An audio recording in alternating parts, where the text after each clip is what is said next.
Mrs बार्कली, आपकी चाय। तुम पागल हो गई हो क्या? तुमने विश्वासघात किया है डेविड। आपकी चाय मैडम। सच नहीं है। तुम ऐसा कैसे कर सकते हो? आपकी चाय मैडम। तुम पागल मिसेस टेनिंग, मिस्टर बेट्स, जल्दी आइए। क्या हुआ? यहाँ क्या हो रहा है? पता नहीं क्या हो रहा है। मैडम और कर्नल अंदर हैं और ये दरवाजा भी नहीं खुल रहा है। जाओ, मुझे देखने दो। तुम दोनों यहीं रुको। मिसेस बार्कली, मिसेस बार्कली, दरवाजा खोलिए।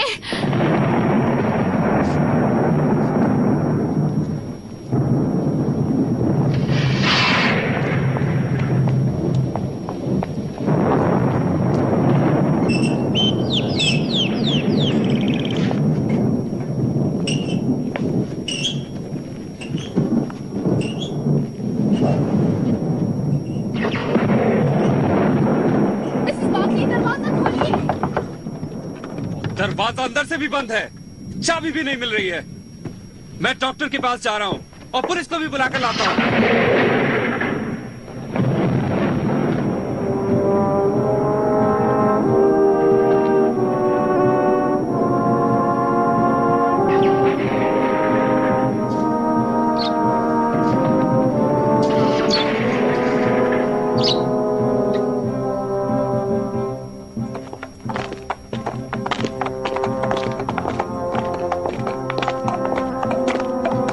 देखा तुमने ये सब होम्स? बहुत शानदार बटालियन है ये, द मेलोज फर्स्ट क्लास। जब मैं घायल होकर घर वापस आ रहा था तो इनमें से बहुत सैनिक ओरेंटिस जहाज पर थे। इन्होंने भारत में भी काफी नाम कमाया। गदर के समय शानदार काम किया था। ये केस लेकर तुम्हें पछताना नहीं पड़ेगा। संतरी सावधान।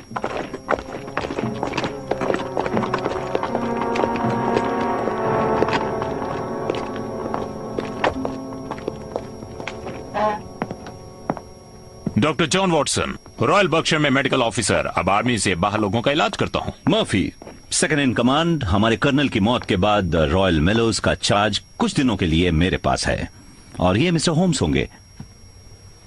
प्लीज।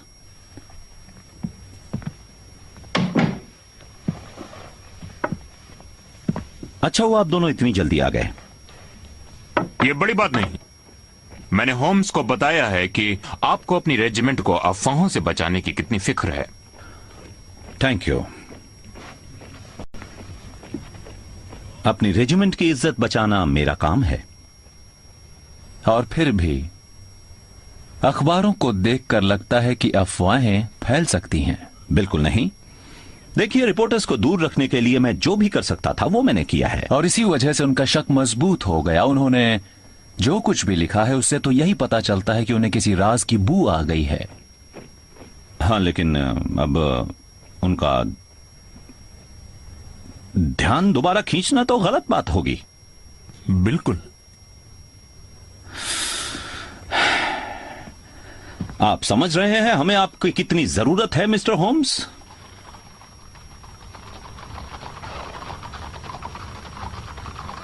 तुम क्या कहते हो होम्स? मैं क्या कह सकता हूं? मेजर, आपने मुझे कुछ भी नहीं बताया। मैं यहां अपने दोस्त के कहने पर आया हूं, वो दोस्त जिसे मुझसे ज्यादा सैनिक मामलों में दिलचस्पी है। अब जब मैं यहां पर आ ही गया हूं तो प्लीज मुझे सच्चाई बताइए।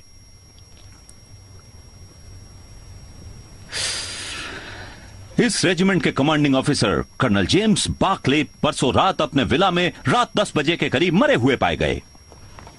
उनके बैटमैन प्राइवेट बेट्स ने उनकी लाश को सामने के कमरे में देखा। उनके सिर के पिछले हिस्से में करीब 2 इंच लंबा एक गहरा घाव था जो किसी सपाट सतह वाली चीज से भारी वार करने पर हुआ होगा, और लाश के पास ही जमीन पर एक हाथों से तराशी हुई लकड़ी की छड़ी पड़ी थी।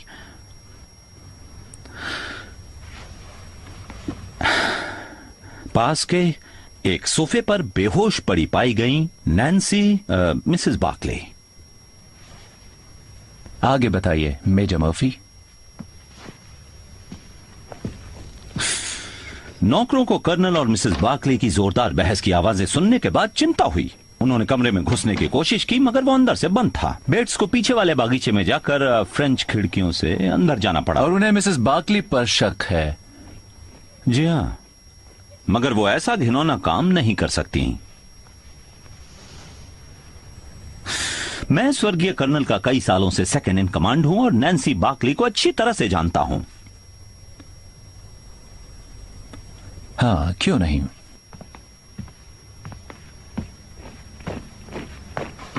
मुझे कर्नल बार्कली के बारे में बताइए, क्या रेजिमेंट में सब लोग उनकी इज्जत करते थे? उनका पिछला रिकॉर्ड देखते हुए तो यही कहा जाएगा। पिछला रिकॉर्ड क्यों? उन्होंने कभी गलत काम किया था?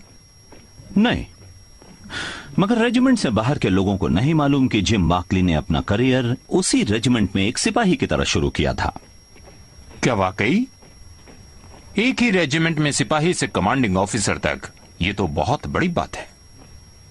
उन्होंने हिंदुस्तान में गदर के समय जो बहादुरी दिखाई, उसी से उन्हें कमीशन मिला और फिर साल दर साल प्रमोशंस होते गए। बहुत जल्दी, मेरे प्रमोशन से भी जल्दी। बहुत खूब। और शायद इस समय मिसेस बार्कली पुलिस की हिरासत में होंगी। नहीं, ऐसा तो बिल्कुल नहीं है। उनका अस्पताल में इलाज हो रहा है। एक पुलिस कांस्टेबल हर समय वहां रहता है। नैन्सी बार्कली अभी भी एक खूबसूरत औरत है, लेकिन उसे आज से 30 साल पहले हिंदुस्तान में देखना चाहिए था, जब वो एक नौजवान लड़की थी। वो मानो रेजिमेंट की बेटी थी। उनके पिता रेजिमेंट के सार्जेंट मेजर थे। नाम था RSM डिवॉय, और वो किसी भी सिपाही के लिए एक बेहतरीन ससुर हो सकते थे। मुझे याद है कि मेरी कंपनी के सारे लोग उसे गैरिसन की सबसे खूबसूरत लड़की मानते थे। एक जूनियर ऑफिसर होने के नाते मेरा पाला उससे नहीं पड़ा, मगर मैं जानता था कि वो बहुत आकर्षक, जिंदा दिल और मस्त लड़की थी।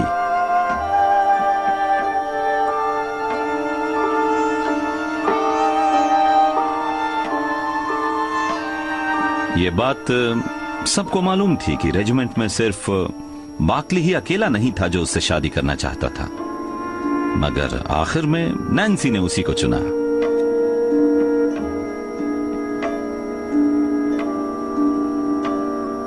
उन्होंने भर्टी में शादी की, जो कानपुर के पास था। शादी के कुछ समय बाद ही 1858 की गर्मियों में गैरिसन की जगह जनरल नील का कॉलम आ गया था, और फिर शादी के कुछ ही दिनों बाद सार्जेंट बार्कली को कमीशन मिल गया, जिसकी सभी को उम्मीद थी। पहले पहल बार्कली के लिए निभाना बहुत मुश्किल हुआ होगा। एक सिपाही जो NCO बन गया, फिर रेजिमेंटल सर्जेंट मेजर की बेटी से शादी हो गई। हाँ, देखिए, शुरू शुरू में तो रैंक्स का फर्क दिखता था, मगर नैन्सी ने सब कुछ बहुत गरिमा और खूबसूरती से निभाया, और जल्द ही सबकी चहेती बन गई। बार्कली का करियर फलता फूलता गया। रेजिमेंट हिंदुस्तान से 5 साल पहले वापस आ गई थी। फिर बार्कली को बनाया गया कमांडिंग ऑफिसर। और उनकी शादीशुदा जिंदगी मेरे ख्याल से सही चल रही थी। अब लगता तो ऐसा ही था। लगता था? बहुत से लोगों को उनकी शादीशुदा जिंदगी खुशहाल ही लगा करती थी। और आपको क्या लगता था, मेजर मर्फी? मैं सेकंड इन कमांड होने के नाते कई बार बार्कली के घर गया था, और मुझे उनकी जिंदगी का एक दूसरा पहलू दिखा। सच्चाई आपके स्वर्गीय कमांडर के प्रति आपकी वफादारी से ज्यादा जरूरी है। एक दिन मैं बार्कली के घर खाना खाने गया था। वापस आते समय अचानक मुझे याद आया कि मैं अपना सिगार केस उनके डाइनिंग रूम में छोड़ आया। मैं वापस पहुंचा तो दरवाजा खुला था, और उनकी नौकरानी जेन हॉल में ही थी। अच्छा हुआ तुम जगी हो, मैंने अपना सिगार केस मेज पर छोड़ दिया है। शायद अब कर्नल और मिसेस बार्कली सोने चले गए हैं सर। ओह, अब बस भी करो जेम्स। बताओ, कौन है वो? कौन? छोड़ो मुझे, छोड़ो, मुझे दर्द हो रहा है। कहो कि तुम मुझसे प्यार करती हो, मुझसे प्यार करती हो और किसी से नहीं। अगर नहीं करती तो तुमसे शादी क्यों करती? मैं नहीं जानता, कभी कभी मुझे हैरानी होती है।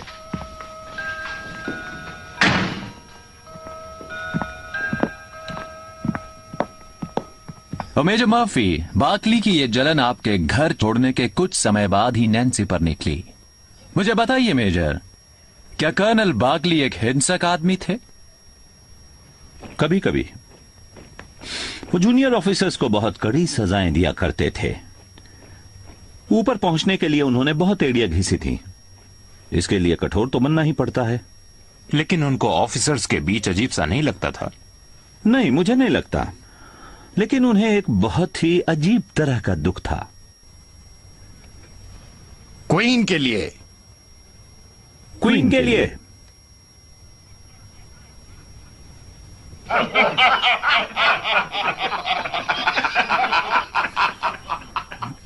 कभी कभी जब हम पुरानी लड़ाइयों की बात करते थे, जैसे कि क्राइमिया, गदर, अफगान युद्ध, तो उनके चेहरे से हंसी ऐसे गायब हो जाया करती थी जैसे किसी ने पोंछ दी हो।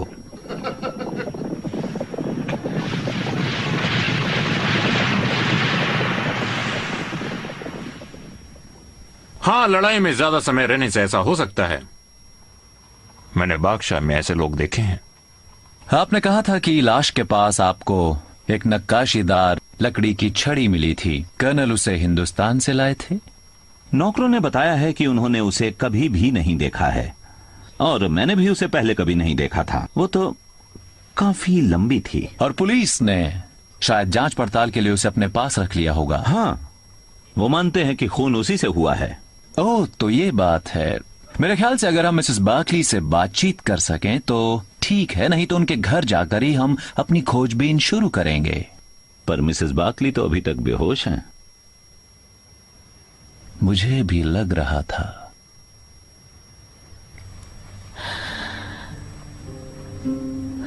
डेविड, डेविड,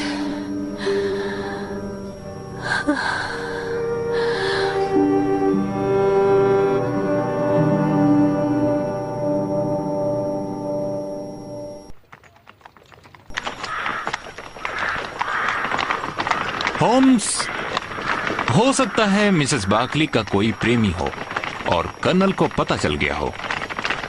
मेजर मर्फी उनके काफी करीब लगते हैं। जो ऑफिसर्स और उनकी बीवियां इंग्लैंड से बाहर गर्म जगहों पर रहते हैं, वहां इस तरह की बातें अक्सर होती रहती हैं। मुझे सैनिकों की जिंदगी के बारे में बताने का शुक्रिया वॉटसन। अगर मेजर मर्फी और मिसेस बाकली के बीच कुछ होता तो क्या उसने वो सिगार केस वाला किस्सा हमें सुनाया होता?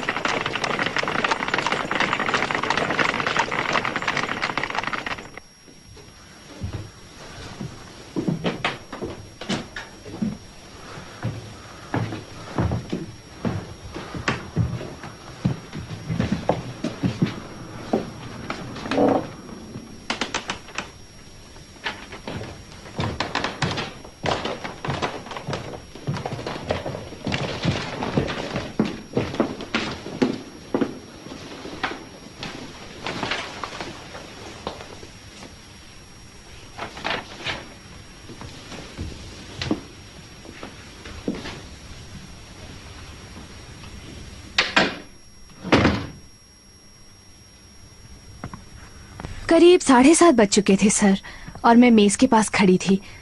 महीने में एक बार मिसेस बाकली शाम को ऑल्डरशॉट के लिए चैरिटी का काम करती हैं।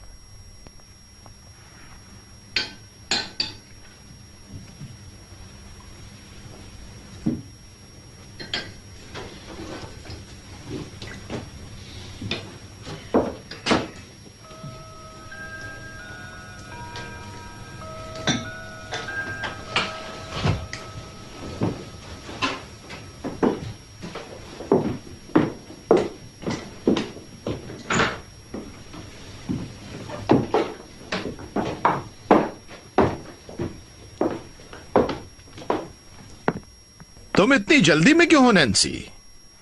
असल में पुराने कपड़ों को बांटने का काम 8 बजे शुरू करना है, और मैंने एन मॉरिसन को कहा था कि मैं मिशन हॉल समय से पहुंच जाऊंगी। ठीक है, अगर तुम गंदे गली कूचों में जाकर कोई गंदी बीमारी अपने गले लगाना चाहती हो तो ये तुम्हारी मर्जी है। मैं मानती हूँ कि जितना इंसान को मिले उतना ही उसे वापस देना भी चाहिए। हम पर किस्मत मेहरबान है। दूसरे इतने खुशकिस्मत नहीं हैं। ज्यादा देर मत करना। नहीं करूंगी।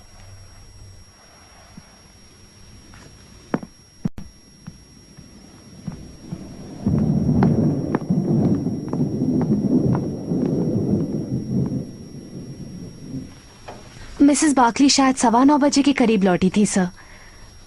मैं किचन में रसोई के साथ बर्तन धुलवा रही थी। दूर कहीं बिजली कड़की और मैं मिसेस फेनिंग से कह रही थी कि तूफान आने वाला है, तभी अचानक सामने के कमरे की घंटी बजी। मैंने वहां जाकर देखा तो मिसेस बार्कली वापस आ गई थी। वो कमरे में इधर उधर घूम रही थी सर, बहुत घबराई और परेशान थी।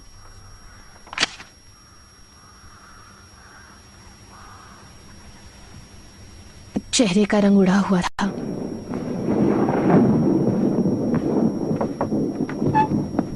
आपने बुलाया मैडम? हाँ जेन, मेरे लिए चाय ले आओ जल्दी से। जी जरूर मैडम।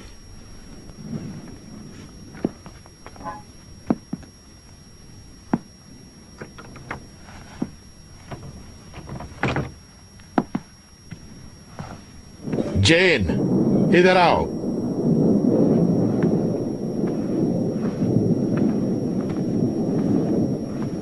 जी सर। बताओ, क्या मिसेस बार्कली वापस आ चुकी हैं? जी सर, वो सामने के कमरे में है। सामने के कमरे में? जी, मैं उनके लिए चाय लाने वाली थी। चाय? इस समय उसे भला चाय की क्या जरूरत है?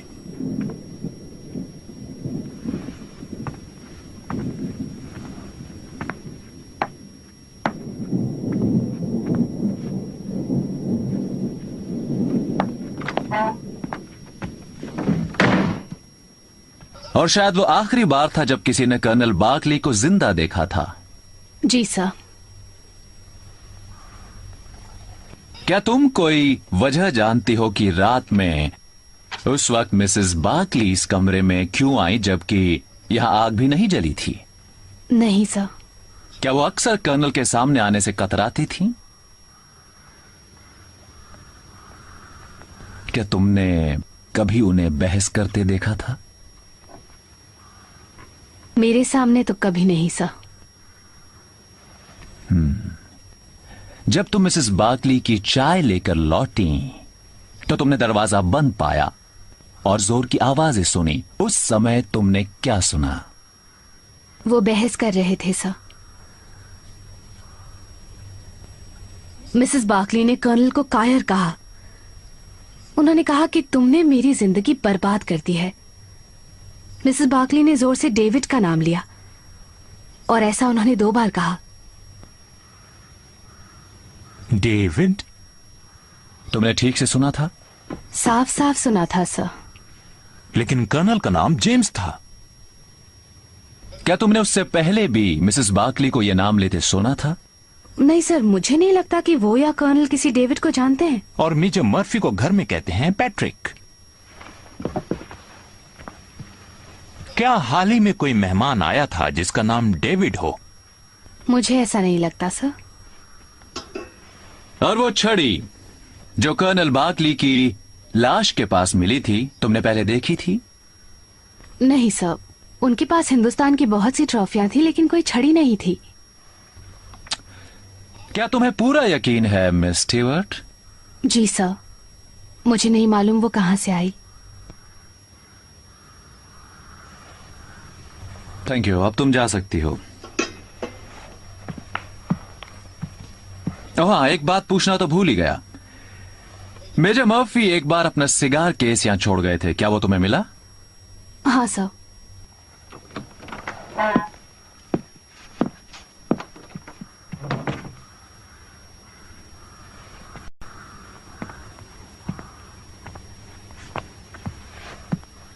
और कर्नल की लाश यहां पड़ी थी सर। सिर उस खिड़की की तरफ था। हाँ सर, आपको अभी भी वहां खून का निशान दिखेगा। लेकिन सबसे डरावनी चीज थी उनका चेहरा। उनका चेहरा? जब मैंने उन्हें पलटा तो उन्हें देखकर डर के मारे बेहोश होते होते बचा। उनके चेहरे पर जो डर और खौफ था, उससे वो और भी ज्यादा डरावने लग रहे थे। जैसे उन्होंने अपनी मौत सामने देख ली हो। बिल्कुल हो सकता है सर। Thank you bets. वो क्या था, कैसा राक्षस था जिसने कर्नल को इतना डरा दिया था? वो नैन्सी बाकली तो नहीं हो सकती। ये दरवाजा चाबी से बंद था सर, और इसकी चाबी भी गायब थी। गायब? हाँ, आखिर थक कर हमें ताले वाले को बुलवाना पड़ा। आपने चाबी को अच्छी तरह तलाश किया था? हमने सब जगह ढूंढ लिया, मिसेस बाकले के पास नहीं थी और कर्नल की जेब में भी नहीं थी सर। Thank you Mrs फेनिंग।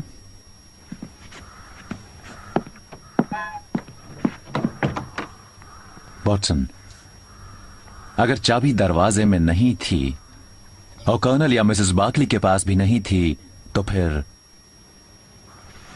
तब तो जरूर कोई तीसरा आदमी रहा होगा। बिल्कुल ठीक, जो या तो उस खिड़की से आया या फिर बाहर गया होगा।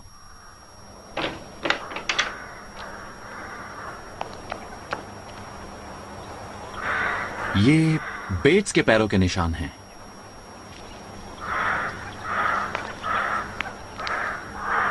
ये किसी और के पैरों के निशान हैं। कोई आदमी हाल ही में इस बगीचे से गया है। निशान साफ दिखाई दे रहे हैं।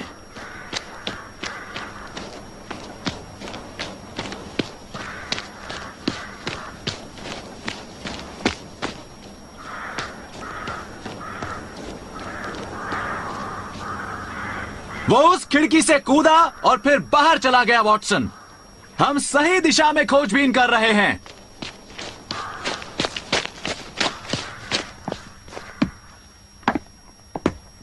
वॉटसन, जरा ये देखो, हमारे मेहमान का एक अनोखा दोस्त भी था।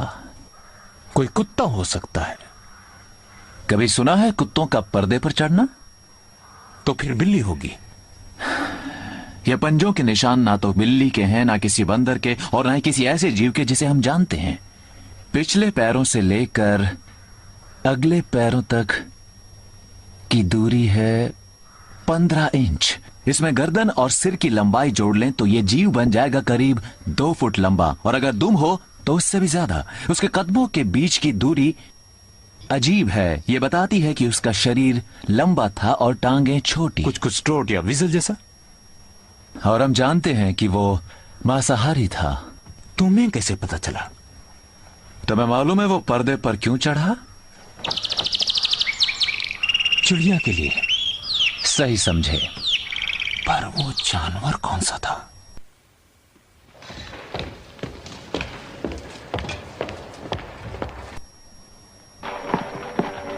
मुझसे मत पूछो, नहीं बता सकती। मैं अपने दोस्त को धोखा नहीं दूंगी, प्लीज मुझसे मत पूछिए।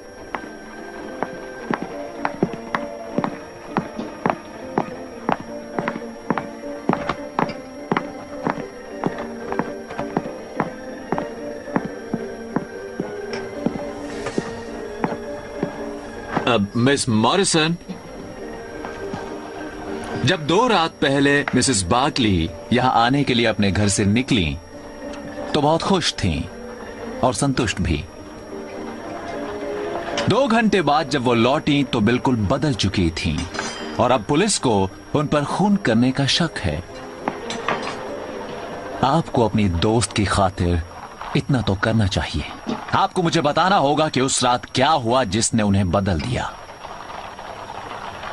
अच्छा ठीक है, अगर मेरे कुछ कहने से वो बच सकती है तो मैं चुप रहने का वादा तोड़ देती हूँ। तो उस दिन कुछ हुआ था। हाँ, अजीब बात थी। मैं आपको बता दूं कि यहाँ बहुत अलग अलग तरह के आदमी कई तरह की हालात से आते हैं। लेकिन मैंने उस रात जो प्राणी देखा, वैसा डरावना और घिनौना आदमी मैंने पहले कभी नहीं देखा था।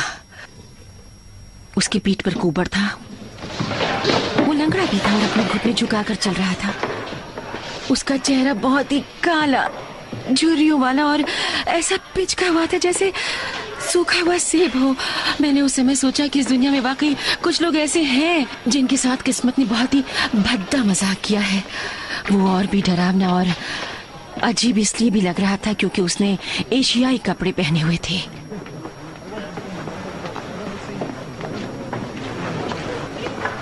मैंने नैन्सी को उस आदमी को दिखाकर कहा कि हमें इसकी खास तौर पर मदद करनी चाहिए। नैन्सी उस शाम वाकई अच्छे मूड में थी और मैंने देखा कि वो उस आदमी की तरफ पूछने के लिए गई कि क्या उसे मदद चाहिए। और अचानक नैन्सी एकदम बदल सी गई। वो उस आदमी से बातें कर रही थी और अचानक ही उसके चेहरे का रंग उड़ गया। ऐसा लग रहा था जैसे उसने भूत देख लिया हो। वो आदमी भी उसे देखकर अजीब सा व्यवहार कर रहा था क्योंकि वो अपने हाथ जोर जोर से हिलाकर बात करने लगा।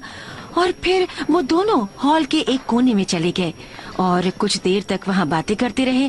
फिर मैंने देखा कि वो आदमी गुस्से में चिल्लाया और अपनी मुट्ठी हवा में घुमाते हुए वहाँ से चला गया।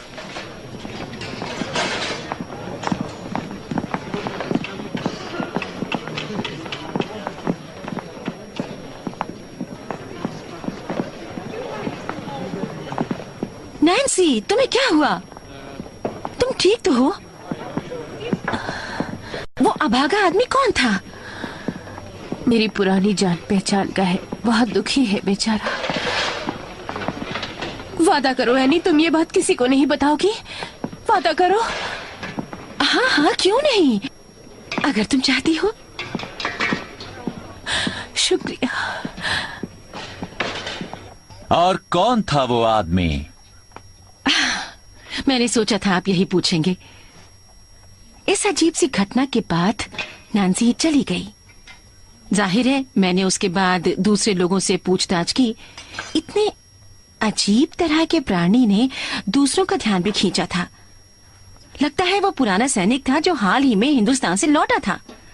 किसी को उसके बारे में कुछ नहीं मालूम सिवाय इसके कि वो सैनिकों का दिल बहलाता है और जादू का खेल दिखाकर पैसे कमाता है। और तुमने इस बारे में पुलिस को कुछ बताया है? बिल्कुल भी नहीं। वादा करना, वादा निभाना है। जी हाँ, बिल्कुल। Thank you miss Morrison.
वो रहा हमारे घुसपैठिए का 4 पैरों वाला साथी। ये तो नेवला है। लगता है हमारी तलाश पूरी हो गई।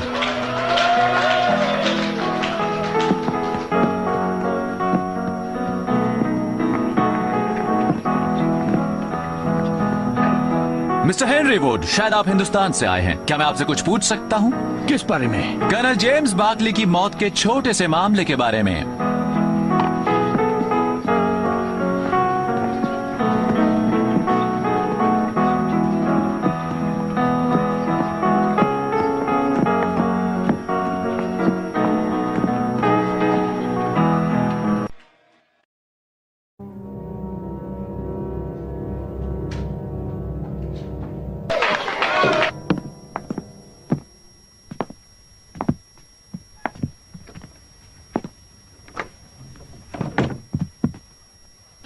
वो निर्दोष है, मैं आपको पूरा यकीन दिलाता हूं। तो तुम हो मुजरिम? नहीं, मैं मुजरिम नहीं हूं। तो कर्नल को किसने मारा बताओ? ये तो उसकी किस्मत में लिखा था। उसने बहुत बुरा काम किया था। सब कुछ साफ साफ बताओ। कसम से, अगर मैंने उसकी खोपड़ी तोड़ी होती जैसा मैं करना चाहता था तो उसका वही हश्र करता।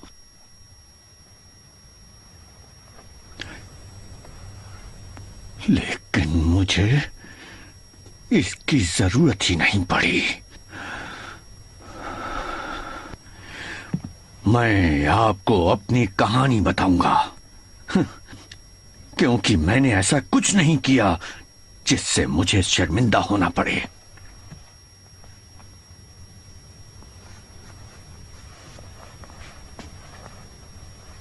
आप मुझे देख रहे हैं, एक कुबड़ और इन मुड़ी हुई पसलियों के साथ। लेकिन एक समय था जब corporal Henry Wood Royal Mallows regiment की शान हुआ करता था। उस समय तुम कर्नल बार्कली के रेजिमेंट में थे? हाँ, लेकिन तब वो सार्जेंट जिन बार्कली था।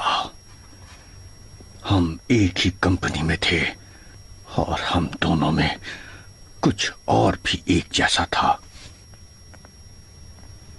हम दोनों ही एक लड़की से प्यार करते थे, नैन्सी डिवॉय। हाँ, रेजिमेंट के सार्जेंट मेजर की बेटी। हाँ, उसे 2 आदमी प्यार करते थे, मगर वो सिर्फ एक को चाहती थी।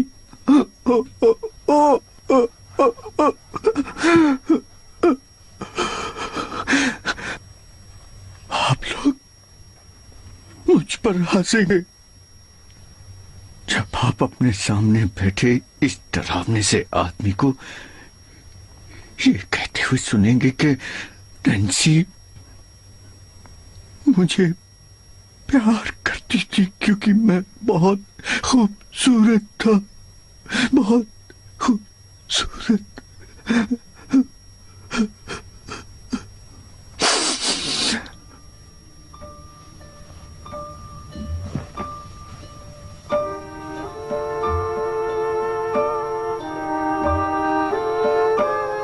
वो मुझसे ही प्यार करती थी, लेकिन चाहे मैं उसके दिल में था, उसके पिता मुझे पसंद नहीं करते थे। मैं बहुत ही जिंदा दिल, मस्त किस्म का इंसान था, मगर हमेशा ईमानदार और दिल का सच्चा भी था।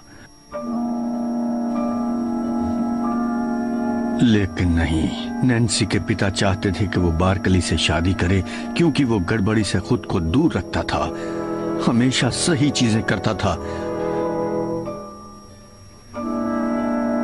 मेरी तरह नहीं कि नैन्सी को ऐसी जगह ले जाए जहां उसके पिता जाना पसंद न करें। इसके अलावा बार्कले पढ़ा लिखा था और उसे स्वॉर्ड बेल्ट के लिए चुन भी लिया गया था। जाहिर है कि RSM डिवॉय को बार्कली अपनी बेटी के लिए एक बेहतर पति लगता था। लेकिन नैन्सी ने मुझसे हर कदम पर वफादारी निभाई। नैन्सी डिवॉय अपने प्रेमी से शादी क्यों नहीं कर पाई? 1857 में बरसात के दिन थे जब हिंदुस्तानी सिपाहियों ने अंग्रेजों के खिलाफ गदर शुरू किया। रेजिमेंट भर्ती में ही कैद हो गई। हमारे चारों तरफ 10,000 क्रांतिकारी थे जिन्होंने हमें शिकारी कुत्तों की तरह घेर रखा था। हमारे पास खाना और हथियार खत्म हो गए थे और हमें जनरल नील के कॉलम को संदेश भेजना पड़ा जो आगे बढ़ रहे थे। हमारी मदद का यही एक रास्ता था। हमारे कंपनी कमांडर ने एक स्वयंसेवक मांगा, एक तंदुरुस्त और जांबाज सिपाही जो रात के अंधेरे में गैरिसन से निकलकर मैदान के दूसरी तरफ जाकर कॉलम से बात कर सके। एक मूर्ख की तरह मैंने हाँ कर दी। ये एक खतरनाक मिशन था और फिर हजारों जानें दांव पर लगी हुई थी, लेकिन मुझे बार बार नैन्सी याद आ रही थी।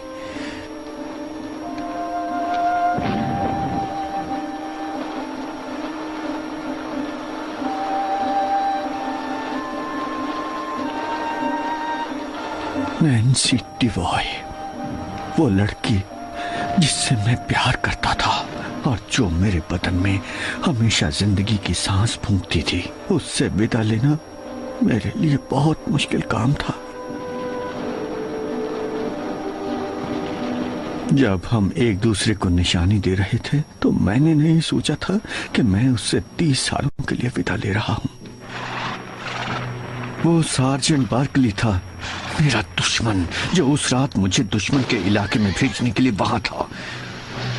उसने कहा कि उसे गैरिसन के आसपास का सुरक्षित रास्ता दूसरों से बेहतर मालूम है। मैं सफर पर जाने के लिए तैयार था और जिम बार्कली मुझे उस सफर का सही रास्ता बताने के लिए तैयार था।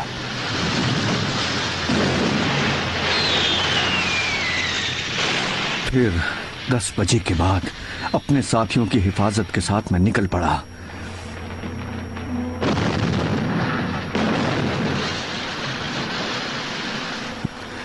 बार्कली ने मुझे एक धारा के साथ चलने को कहा जो एक गली की तरफ जाती थी। उसने कहा था नीचे उतरने का यह सबसे सुरक्षित रास्ता है। उसने ठीक रास्ता बताया था।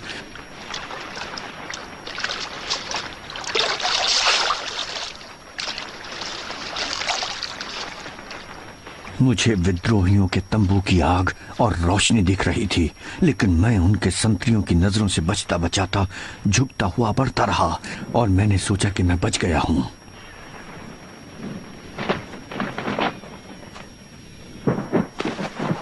लेकिन तभी वो घटना घटी। मुझ पर हमला हुआ।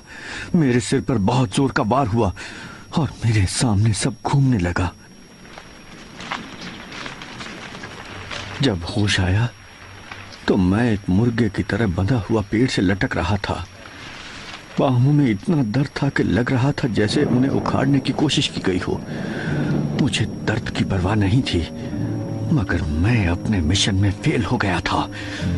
जिन्हें मैं बचाने निकला था, अब उनका क्या होगा?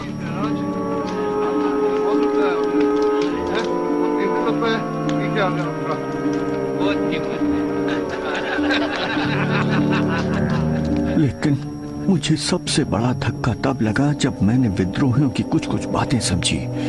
मुझे इतना तो समझ में आ गया था कि मेरे साथ धोखा हुआ था। जिस आदमी ने मुझे रास्तों के बारे में बताया था वो दुश्मन से मिला हुआ था। बार्कली ने मेरी प्रेमिका को पाने के लिए मुझे फंसा दिया था।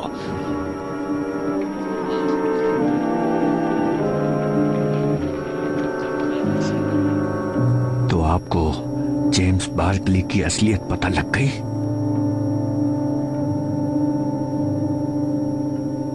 हाँ, बाद में पता चला कि जनरल नील का कॉलम हमारी तरफ ही आ रहा था।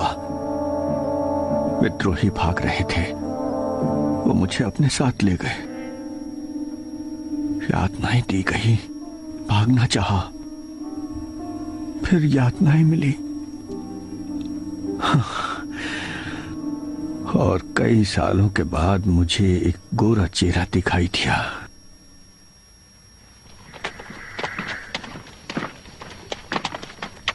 विद्रोही उत्तर की तरफ भागे, पहाड़ियों की तरफ, और मुझे गुलाम बना दिया गया।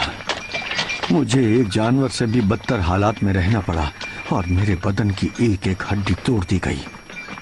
कभी कभी मेरा मन करता कि वो मुझे मार ही दे, मगर जिस आदमी ने मेरी जिंदगी बर्बाद कर दी थी, उसके लिए नफरत और बदले की आग ने मेरे जीने की उम्मीद को जगाए रखा।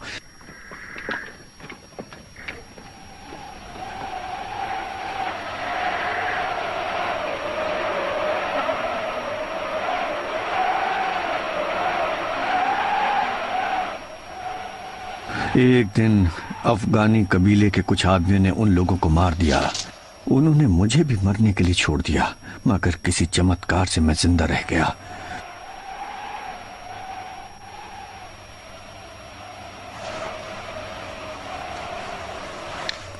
मुझे यातना देने वालों का खात्मा हो गया था, मगर बार्कली मेरी पहुंच से बाहर था। और नैन्सी का क्या हुआ? मुझे नहीं पता था कि वो जिंदा है या मुर्दा। मैं पंजाब में भटकता रहा और पंजाबियों के साथ रहा। सड़क पर घूमने वाले जादूगरों से मैंने जादू सीखकर पैसे कमाना शुरू कर दिया। मेरे लिए आखिर अब बचा ही क्या था? एक लूला लंगड़ा जहाज में बैठकर इंग्लैंड जाता और अपनी रेजिमेंट के दोस्तों के सामने जाकर क्या कहता। यहाँ तक कि जिम बार्कली से बदला लेने की इच्छा ने भी मुझे हिम्मत नहीं दी। क्यों? मैं सच बात बताता हूँ। मैं चाहता था कि मेरी नैन्सी और मेरे रॉयल मेलोस के पुराने दोस्त यही समझें कि हेनरी वुड एक हीरो की मौत मरा है, ना कि उसे एक इंसान की बजाय एक चिंपांजी की तरह जमीन पर रेंगता हुआ देखें। मगर तुम वापस लौटे और ऑल द शॉट में ही, जहां तुम्हारी पुरानी रेजिमेंट थी। किस लिए? मैं मरने से पहले अपना पुराना शहर देखना चाहता था, इसलिए मैंने किसी तरह पैसे जोड़े और वापस आ गया।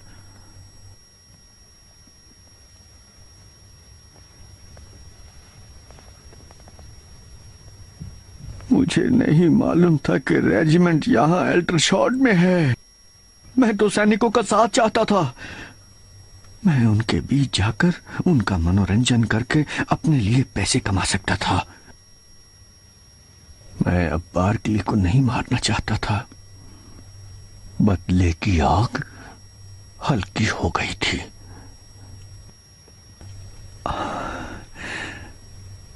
जब तक मैंने नैन्सी को नहीं देखा।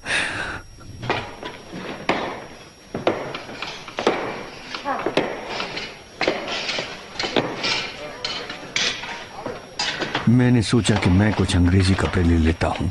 इन कपड़ों को पहने हुए वैसे भी मैं बहुत जोकर सा लगता था। पहले मेरा ध्यान उन कपड़े बांटने वाली औरतों की बजाय अपने लिए एक मोटा ओवरकोट लेने में ज्यादा था। फिर उनमें से एक मेरे पास आई। मैंने उसे पहचान लिया। वो बिल्कुल भी नहीं बदली थी, वैसी ही खूबसूरत। लेकिन हैरानी की बात थी, वो अभी भी मुझे पहचानती थी। गुड इवनिंग, आपकी कुछ मदद करूं? आप जो ढूंढ रहे थे, क्या वो आपको मिल गया?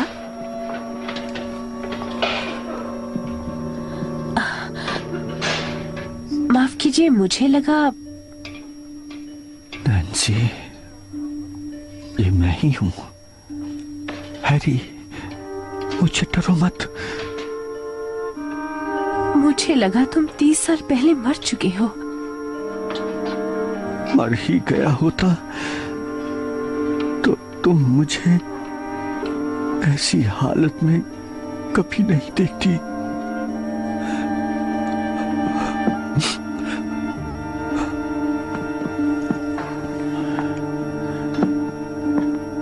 हमने कुछ समय तक बात की।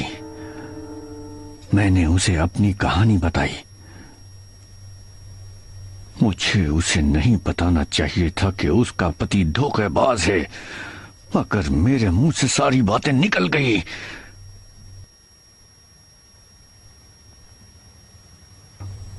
मेरी बातों का उस पर जो असर हुआ,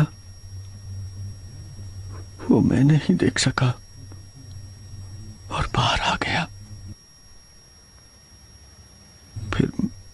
देखा वो मिशन से बाहर आ गई। मैंने उसका पीछा किया। वो घर के अंदर गई, फिर बत्ती चली। मैंने देखा वो कुर्सी पर बैठी थी और फिर बार्कली कमरे में आया। जेम्स, तुमसे कुछ बात करनी है। तुम दरवाजा बंद क्यों कर रहे हो? मैंने कहा था देर मत करना। तुम किसी के साथ मुझे थी? तुमसे बात करनी है। जितना पूछा गया उतना जवाब दो। तुम्हें मेरी बात सुननी पड़ेगी। क्या? तुमने मुझसे ये बात क्यों छुपाई? कौन सी बात? तुमने मेरी जिंदगी बर्बाद कर दी। पिछले 30 साल, पूरे 30 साल। तुम ऐसा कैसे कर सकते हो? बहुत बुरा किया तुमने। मुझे नफरत है तुमसे, नफरत है, नफरत है। चुप हो जाओ। उसे नैन्सी पर हाथ उठाते देखकर मैं गुस्से से पागल हो गया। मेरी नफरत वापस आ गई। तुमने विश्वासघात किया डेविड, तुमने धोखा दिया। ये सच नहीं है। वो जिंदा है, मैंने उसे खुद देखा है। तुम झूठ बोल रही हो। डेविड, तुम पागल हो गई हो। कायर।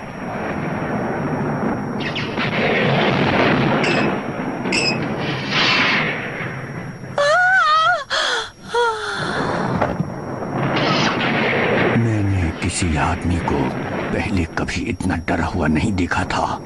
मैंने उसके चेहरे पर साफ साफ मौत देखी। मुझे देखते ही जैसे उसके शर्मिंदा दिल पर मानो गोली चल गई थी।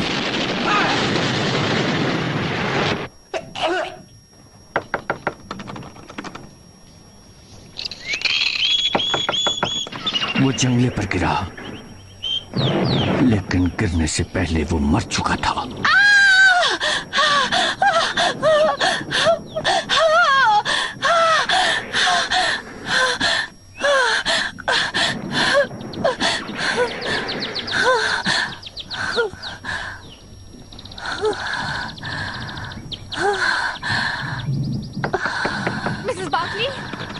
मिसेस बार्कली, दरवाजा खोलिए।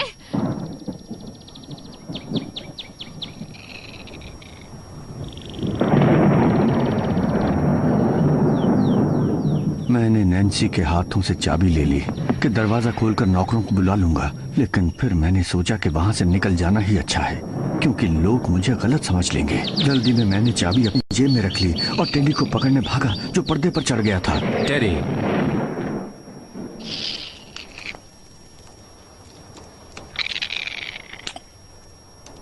तो कर्नल की मौत जमीन पर गिरने से पहले ही हो चुकी थी।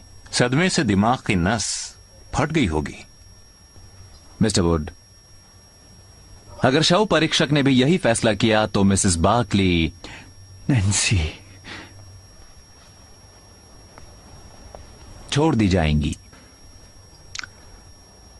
मुझे यकीन है कि आप पुलिस के सामने अपनी यही कहानी दोहरा पाएंगे अगर जरूरत पड़ी तो।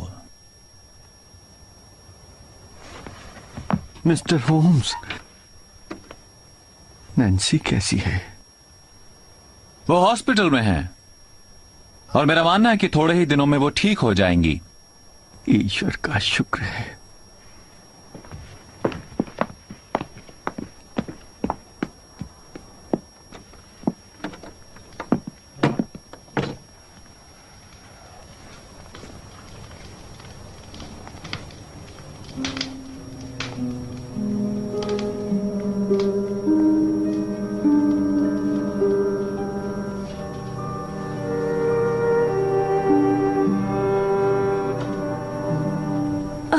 एनी, तुम्हें देखकर बहुत अच्छा लगा। तुम अब ठीक हो? हाँ, मैं ठीक हूँ।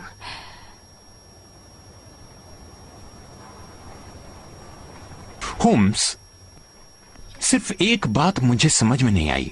अगर कर्नल का नाम जेम्स था और वुड को कहते थे हेनरी या हैरी, तो फिर ये डेविड किसका नाम है? वॉटसन, अगर मैं उतना ही चालाक और तेज होता जितना तुम मुझे दूसरों के सामने दिखाते हो, तो डेविड नाम सुनते ही मुझे पूरी कहानी पता चल जानी चाहिए थी। दरअसल डेविड इस केस में धिक्कारने के तौर पर इस्तेमाल किया गया है। धिक्कारने?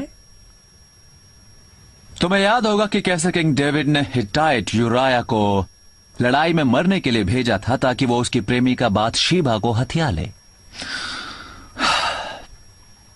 मेरे ख्याल से तुम्हें यह कहानी सैमुअल की पहली या दूसरी किताब में मिल जाएगी। वैसे इस समय मुझे कुछ याद नहीं है।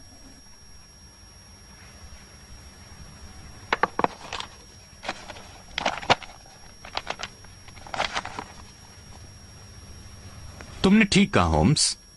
सैमुअल की दूसरी पुस्तक, अध्याय 11, छंद 14 से 17। ऑल्डरशॉट से लौटने के बाद यहां आकर तुमने पढ़ लिया होगा। तुम्हें कैसे मालूम हुआ? तुमने वाटरलू रेस्टोरेंट का बिल बुकमार्क के तौर पे इस्तेमाल किया है। बहुत खूब Watson. Elementary my dear Holmes.